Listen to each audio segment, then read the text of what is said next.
Do'stlar, hamma direktimga Dilbar, ozorsiz necha kilo bo'ldingiz deb yozishdi. O'shaning uchun hali to'g'risi umuman o'chganim yo'q, lekin o'zim ozganimni his qildim do'stlar. Mana bittada aytdim, yuzimdan bilinadi. Ko'rasizlarmi? O'sha anchagina kirib qolgan. Endi resimni ko'ramiz, necha kilo bo'libman. Xo'p, hozir umuman o'lchamadim shu paytgacha, o'shaning uchun hozir hamma bilan quyida bilamiz necha kiloga ozdim. Ma'lumot uchun o'sha kuni men 63 kilo edim. Esida qolmaganda shunaqa qildim. Hop.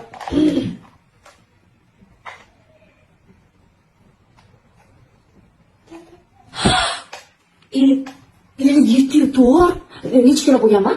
3 ilk yo'dan 6 kilo ozdimmi men?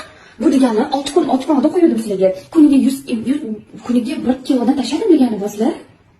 Ko'rib turganingizdek, juda ham oz muddatda yaxshigina natijalarga erishdim. Mani selim, ya'ni maqsadim 55 kilogacha, xudo xohlasa yana 2 kilodan keyin men o'zim xohlagan ideal vaznda bo'la olaman. Juda ham oz muddatda 63 kilodan 57 kilogacha tusha oldim.